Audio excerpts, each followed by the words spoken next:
David here. Today I want to talk to you about the coward versus the hero and courage.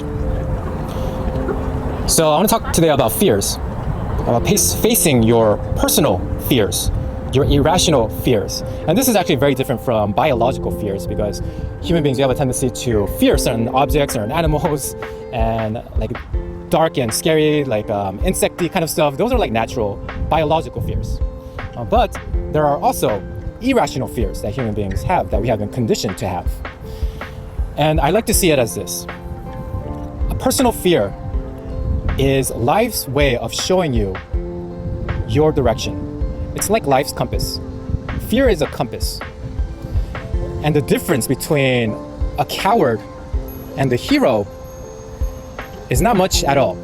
The difference between the coward and the hero is they both feel the same fear. It's not that the hero is some like supernatural being that doesn't feel fear and is completely fearless and has just utmost confidence, anything like that.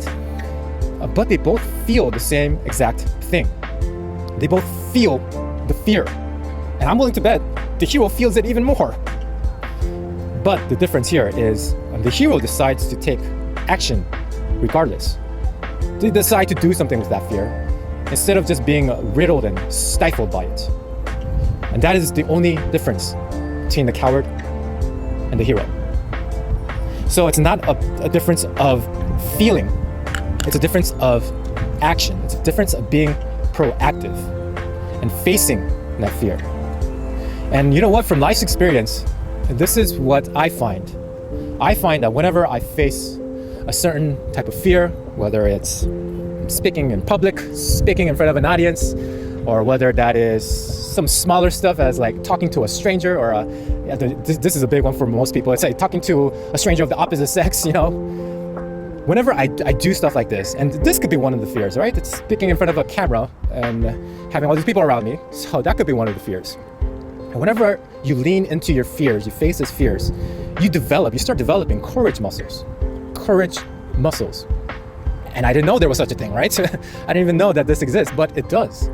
And then you tend to do more things, do higher things that builds more and more of these courage muscles. It might start from like the small things, maybe approaching a stranger, to like standing in front of an audience of like 10, and then start standing in front of a bigger audience of like 20, and then getting to like hundreds and stuff like that. You just get better and better at facing your fears, right? And like these videos are an example of this.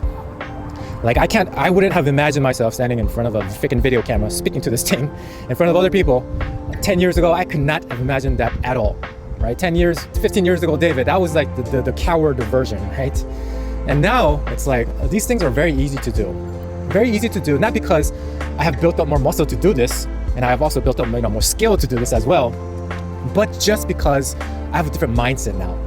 I have a different purpose of doing these things, is to give the value that I want to add to society, to the world, to give my gift to the world, right? That underlays anything else, that comes before anything else, is to leave the stuff out, to get the stuff out to the world before life is over. And in that way, that also helps with the fear, with the resistance. So define something that pushes you. And usually this is something that is greater than yourself. Do something that is greater than yourself. Maybe that is to do something interesting for society, doing something interesting for a loved one, doing something interesting for a friend, whatever that is. But look beyond yourself and look into others. Look into adding that value, like I always like to mention. And you're gonna feel that fear is a lot easier to conquer. And it's a lot easier to have those courage muscles when you have that vision in place, having that vision front and center. So that's it for this video. Remember, the hero is the coward that felt the fear, but they did it anyways. So my friend, live heroically, live passionately, and live courageously. Because in my book, that is the only way to live. And that's it for this video. I'll catch you in the next one.